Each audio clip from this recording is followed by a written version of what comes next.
அன்பான நண்பர்களே வணக்கம். கவிஞர் கண்ணதாசன் அவர்களின் சேரமான் காதலி பாகம் 4. வாசிப்பது ஸ்ரீலதா தயாளன். போன பகுதியின் தொடர்ச்சியாக. இஸ்ரவேலில் தனது சிறுவயது தோழனின் வீட்டில் யோகோவாவும் யூஜியானாவும் இருக்க, யூஜியானாவை பற்றிய விசாரிப்பு நடந்து கொண்டிருந்தது. யோகோவாவிடம் ஏன் இவ்வளவு பெண்களை அழைத்து வந்தாய் என்று கேட்டார் மனோவா. ஒரு ராணி தனியாகவா கப்பலில் ஏறுவது என்று பெருமூச்சு விட்டார் யோகோவா. நீ என்ன சொல்கிறாய் என்று கேட்டார் மனோவா. அதற்குள் மாடத்திலிருந்து லேயாலும் யூஜியானாவும் கீழே இறங்கி வந்துவிட்டார்கள். மில்காலும் வந்து பக்கத்தில் நின்று கொண்டாள். எல்லோரையும் உட்கார சொன்னார் மனோவா.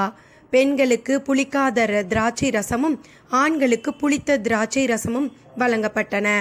ஆதியோடு அந்தமாக அத்தனை விஷயங்களையும் யோகோவா கூறினார். சரஞ்சரமாக கண்ணீர் வடித்தபடியே யூஜியானா அதை கேட்டுக்கொண்டிருந்தாள். சேர நாட்டிற்கு வாரிசு இல்லாத போது யூஜியானாவின் பிள்ளைதான் வாரிசாக வேண்டும் என்றாள் மில்கால். இனி அது எப்படி சாத்தியமாகும் என்று கேட்டார் மனோவா.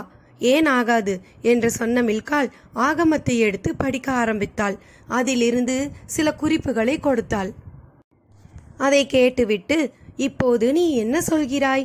யூஜியானாவின் மகனுக்கு பட்டம் கிடைக்கும் என்கிறாயா என்று கேட்டார் யோகோவா. கிடைத்தாக வேண்டும் என்றார் மனோவா. என் மகனுக்கு பட்டம் வேண்டாம், எனக்கு அவர் வேண்டும் என்று கண்ணீர் வடித்தாள் யூஜியானா. பட்டத்துக்கு போட்டி வந்துவிடும் என்றுதானே யாரோ எங்களை சதி செய்து அனுப்பியிருக்கிறார்கள், அதை பற்றி ஏன் பேசுகிறீர்கள் என்றார் யோகோவா. அதை பிறகு விரிவாக பேசுவோம். கொஞ்ச நாட்கள் நீங்கள் இங்கேயே தங்குங்கள், பிறகு ஒரு நல்ல வீடாக பார்த்து வாங்குவோம் என்றார் மனோவா. கூட வந்த கேரள பெண்கள் 2 நாட்கள் இங்கேயே தங்கட்டும் என்றாள் மில்கால். கப்பல் எத்தனை நாட்கள் வேண்டுமானாலும் இங்கே நிற்கலாம்.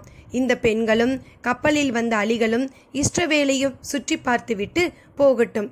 அவர்கள் கொஞ்ச நாட்கள் இங்கே இருந்தால் யூஜியானாவுக்கு ஆறுதலாக இருக்கும் என்றார் யோகோவா.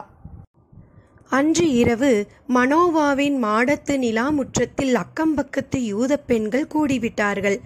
சேரராஜாவின் மனைவி, சேரராஜாவின் மனைவி என்பதே அவர்கள் பேசிய பேச்சாக இருந்தது.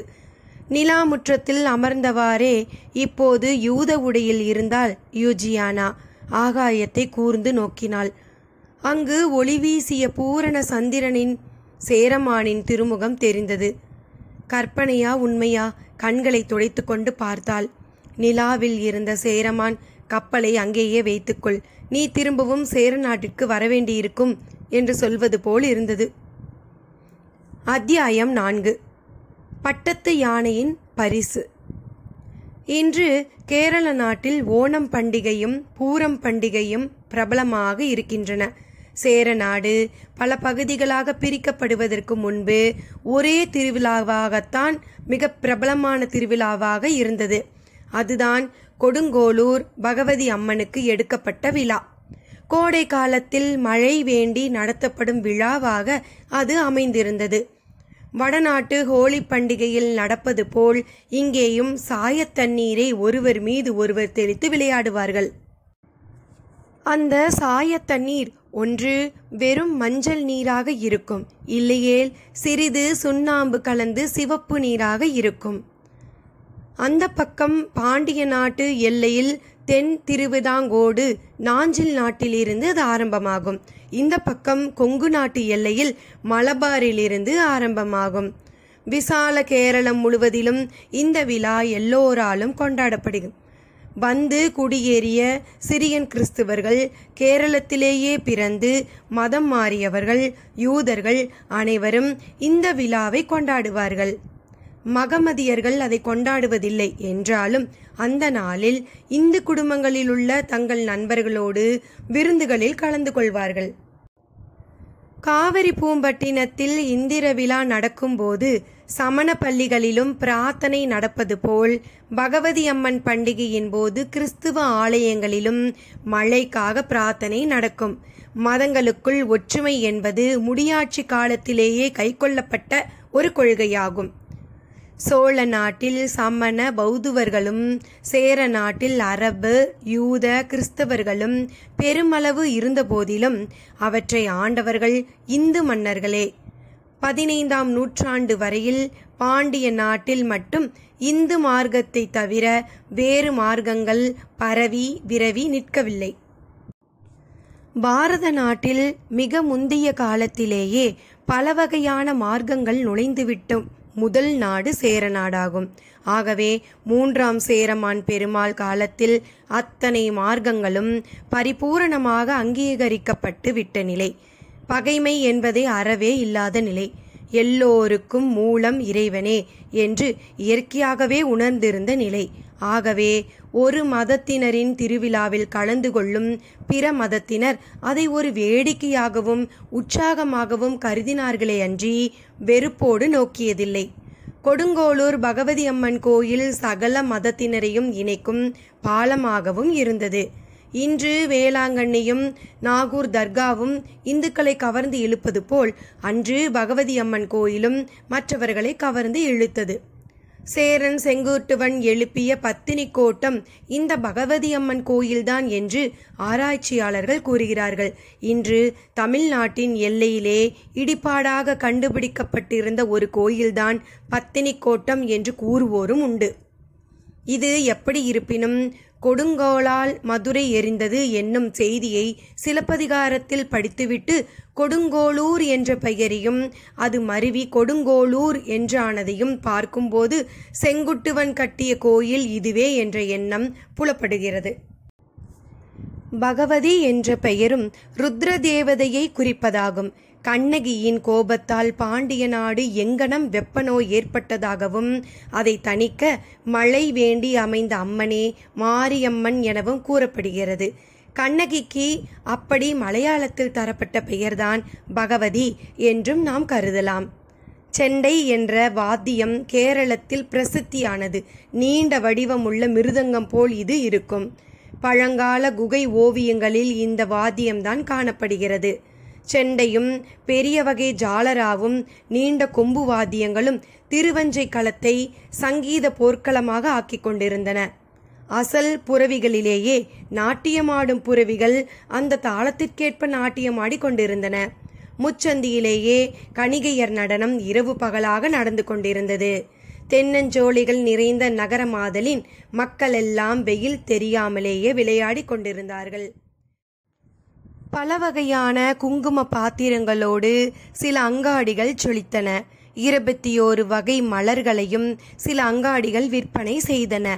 அரைப்பதற்கு உதவும் சந்தன கட்டைகள் சில கடைகளில் அடுக்கி வைக்கப்பட்டிருந்தன. இப்படி பல வகையான சிறப்புகளோடு அந்த விழா நடந்து கொண்டிருந்தது. அம்மனை நீராட்டும் அபிஷேக தீர்த்தம் பட்டத்து யானையின் மீது வருவது வழக்கம். அந்த யானையின் முதுகில் கிடக்கிற பட்டும் பீதாம்பரத்தையும் பார்த்து இளம் பெண்கள் ஏக்கப் பெருமூச்சு விடுவது வழக்கம். சேரமானை கனவு காணாத பெண்கள் சேர நாட்டில் மிக குறைவு.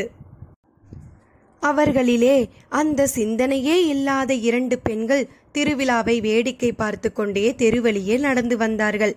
ஒருத்தி சலீமா, இன்னொருத்தி ஜெபுனிசா. சலீமாவுக்கு அந்த திருவிழா வேடிக்கையாகவே இருந்தது. கிராமங்களில் இருந்து அணி அணியாக வந்த மாட்டு வண்டிகளையும் குதிரை வண்டிகளையும் பார்த்து ஆச்சரியப்பட்டபடி அவர்கள் நடந்து வந்து கொண்டிருந்தார்கள். அராபிய மக்களுக்கு குதிரைகள் அதிசயமானவை அல்ல. ஆனால் மாட்டு வண்டிகள்தான் அவர்களுக்கு வேடிக்கையாக இருந்தன. சலீமாவும் ஜபுனிசாவும் நடந்து வந்து கொண்டிருந்த போது பழைய சேனை கொத்தளம் என்ற பகுதியில் தென்னங்கீற்றினால் ஒரு பந்தல் போடப்பட்டிருந்தது. அந்த பந்தலில் முகமதிய பெண்கள் அதிகமாகவும் இந்து பெண்கள் குறைவாகவும் கூடியிருந்தார்கள். ஜிகினாவினால் அலங்காரம் செய்யப்பட்ட ஆடை அணிந்து கொண்டு 2 அழகான இளம் பெண்கள் ஆடிக்கொண்டிருந்தார்கள். அதை பார்த்ததும் ஜபுனிசாவுக்கு குஷி பிறந்து விட்டது. வாத்தியக்காரர்களின் அருகிலேயே அவள் போய் உட்கார்ந்து கொண்டாள். சலீமா கூச்சப்பட்டு ஒரு மூலையில் நின்று கொண்டாள். ஒரு பாட்டு முடிந்ததும் ஜபுனிசா தன்னை அறியாமல் பாடத் தொடங்கினாள். அது சேர நாட்டில் மிகவும் பிரபலமான ஓர் உருது பாடல். கை தட்டிக்கொண்டே ரசிக்கக்கூடிய பாடல். சபையினர் திரும்ப திரும்ப அந்த பாடலை பாட வைத்தார்கள். அது நடந்து கொண்டிருக்கும் போதே மேளதாளங்களின் ஒலி கேட்டது. அது பட்டத்து யானை வருவதற்கு அடையாளம். யானைக்கு முன்னால் ஜெண்டை வாசிக்க கூடாது என்றொரு சம்பிரதாயம். காரணம், அதனால் யானைக்கு மதம் பிடிக்கும் என்று நம்பினார்கள். அபிஷேக நீரோடு யானை வரும் ஒலி கேட்டது. ஆங்காங்கே நடந்து கொண்டிருந்த நிகழ்ச்சிகள் நிறுத்தப்பட்டன. எல்லா கூட்டமும் ஓர் இடத்தில் கூடிவிட்டது. ஆனால் ஜெண்டை வாசித்தவர்கள் தங்களையும் அறியாத குதூகலத்தோடு ஓங்கி அடிக்க ஆரம்பித்தார்கள். யானை ஒரு முறை பிளறிற்று, மறுமுறையும் பிளறிற்று. அதற்கு மதம் பிடிக்கத் தொடங்கிற்று. தன் முதுகிலே இருந்த பூசாரியை அபிஷேக குடத்தோடு கீழே தள்ளிற்று. கூட்டம் பயந்து நாலாபுறமும் ஓடத் தொடங்கிற்று. நெரிசலில் சிக்குண்டு பலர் காயமடைந்தார்கள். அங்குமிங்கும் ஓடிய பட்டத்து யானை சில கடைகளை உருட்டிற்று. குங்குமத்தை தன் தும்பிக்கையால் உறிஞ்சி தன் தலை மீது போட்டுக்கொண்டது. கோயில் தாங்காத அளவுக்கு கூட்டத்தினர் கோயிலுக்குள் நுழைந்தார்கள். பட்டத்து யானைக்கு மதம் பிடித்து விட்டது என்ற செய்தி காட்டு தீ போல் எங்கும் பரவிற்று. உடனடியாக தண்டோரா போடுகிறவர்கள் தெருவெங்கும் யாரும் வெளியே வர வேண்டாம் என்று தண்டோரா போட்டார்கள். செய்தி வந்தபோது பூஜையில் இருந்த சேரமான் பெருமாள் உடனே தன் புரவியை கொண்டு வர சொல்லி ஏறி அமர்ந்து கோயில் சாலையை நோக்கி விரைந்தார். அவர் பின்னாலேயே சில புரவி வீரர்களும் விரைந்தார்கள். கோயில் சாலைக்கு வந்ததும் அவர் கண்ட காட்சி அவரை திகைக்க வைத்தது. பட்டத்து யானை ஓர் அராபிய பெண்ணை தும்பிக்கையால் வானத்தை நோக்கி தூக்கியபடி எறிவதற்கு தயாராக இருந்தது. ஆம், சலீமாவையே. புரவியை விட்டு கீழே இறங்கிய சேரமான் கையை வானத்தில் உயர்த்தி மந்திரம் போல் எதையோ சத்தம் போட்டு சொன்னார். அந்த பாஷை யானைக்கு புரியும். அமைதியாக அந்த யானை அவரை நோக்கி வந்தது. தும்பிக்கையில் சலீமாவோடு 2 கைகளையும் அதன் முன்னே நீட்டினார் சேரமான். யானை அமைதியாக அந்த கைகளில் சலீமாவை வைத்தது. அத்தியாயம் 5. தியான தினம். மனிதர்களின் 6வது அறிவு யானையின் 5வது அறிவை விட குறைவானதே. மதம் பிடித்த நிலையில் கூட யானை சில சத்தியங்களுக்கு கட்டுப்படும். மதம் பிடிக்காத நிலையில் கூட சில மனிதர்கள் எதற்கும் கட்டுப்படுவதில்லையே. யானை அறிந்தறிந்தும் பாகனையே கொள்ளும் என்பார்கள்.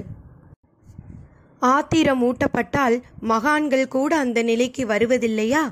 ஆனால் திருவஞ்சை களத்தின் பட்டத்து யானை நன்றி மிக்கது, ராஜ விசுவாசம் மிக்கது. குலசேகர ஆழ்வார் காலத்திலிருந்து உள்ளது. அது குட்டியாயிருக்கும்போது ஆழ்வார் இட்ட பெயர் பத்மாவதி என்பது. அவ்வளவு பெரிய கூட்டத்தில் சலீமாவை தூக்க வேண்டும் போல் அதற்கு ஏன் தோன்றிற்றோ தெரியவில்லை.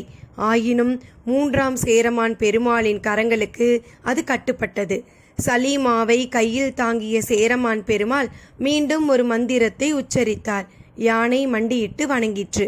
கூட்டம் முழுவதும் ஓடிவிட்ட நிலையில் அது பாகனுக்கு கட்டுப்பட்டு அவன் பின்னாலேயே சென்றது. யானை சென்றதும் சலீமாவின் உறவினர்களை தேடினார் சேரமான் பெருமாள். ஜெபுனிசா மட்டுமே அங்கு நின்றாள். இந்த பெண்ணுக்கு நீங்கள் உறவா என்று கேட்டார் சேரமான். வியர்க்க விறுவிறுக்க நின்ற ஜெபுனிசா ஆம் என்பதற்கு அடையாளமாக தலையசைத்தாள். என்னோடு அரண்மனைக்கு வாருங்கள் என்றார் அவர். அரண்மனை அந்தப்புறத்தில் ஓர் அழகான தனியறையில் சலீமாவை படுக்க வைத்தார் சேரமான். அதற்குள் அரண்மனை மருத்துவர்கள் அங்கே கூடினர். நாடி துடிப்பு தாறுமாறாக இருக்கிறது என்றார் ஒருவர். இதய துடிப்பு அதிகரித்திருக்கிறது என்றார் மற்றொருவர். உயிருக்கு ஒன்றும் ஆபத்தில்லையே என்று கேட்டார் சேரமான். நிச்சயமாக இல்லை என்றார் தலைமை மருத்துவர். நிம்மதி பெருமூச்சு விட்டார் சேரமான். ஜெபுனிசாவின் நெஞ்சு ஒரு முறை விம்மி தாழ்ந்தது. பகவதி கோயில் திருவிழாவில் ஓர் அராபிய பெண்ணுக்கு ஆபத்து என்றால் அது வேறு வகையான கசப்பை உண்டு பண்ணிவிடுமே என்று கலங்கிய சேரமான் ஆறுதல் அடைந்து ஜெபுனிசாவை பார்த்து, நீங்களும் இங்கேயே இருங்கள், உடல்நிலை முழுக்க சீரடைந்ததும் போகலாம் என்றார். அதனன்றியும் அவர்கள் இல்லம் இருக்கும் இடத்தையும் கேட்டு அகமதுவுக்கும் மகமதுவுக்கும் செய்தி அனுப்பினார். யூஜியானா பிரிந்த நாளிலே இருந்து நிம்மதி இழந்திருந்த சேரமான் மெதுவாக தெளிந்த நிலைக்கு வந்து கொண்டிருந்தார். ஓவியம் வரைவதில் அதிகம் அக்கறை இல்லாத அவர் சில நாட்களாக ஒரு ஓவியத்தை வரைந்து கொண்டிருந்தார். அவர் கருத்தில் அது யூஜியானாவின் ஓவியம். தலையில் இருந்து தொடங்க வேண்டும் என்ற ஓவிய கலைக்கு முற்றிலும் மாறாக பாதத்தில் இருந்தே அவர் ஆரம்பித்திருந்தார். யூஜியானாவின் அங்கங்களில் அவரை மிகவும் கவர்ந்தது அந்த அழகான பாதங்களே. ஓர் யூத பெண்ணின் ஆடையையே அவர் அந்த ஓவியத்திற்கு அணிவித்திருந்தார். அன்று அந்த ஓவியத்தின் முகத்தை அவர் வரைய வேண்டும். எழுதுகோலை அவர் கையில் எடுத்தபோது சலீமாவின் அறையில் இருந்தபடி ஜெபுனிசா பாடத் தொடங்கினாள். கார்காலத்து மேகங்களே, நீர் கொண்டு வாருங்கள், இந்த புள்ளிதழ்கள் மீது அரும்பியிருக்கும் பனித்துளிகளை துடைத்து கொண்டு செல்லுங்கள் என்று அந்த பாடல் ஆரம்பித்தது. இந்த அற்புத புஷ்பத்திற்கு எவன் சொந்தக்காரனாக போகிறானோ அவன் இப்பொழுதே இவளுக்காக பிரார்த்திக்கட்டும் என்று ஜெபுனிசா பாட சேரமான் வரைந்து கொண்டிருந்த ஓவியத்தின் முகம் மாறத் தொடங்கியது. மேலும் என்ன நடந்தது என்று அடுத்த பகுதியில் பார்க்கலாமா? நன்றி நண்பர்களே.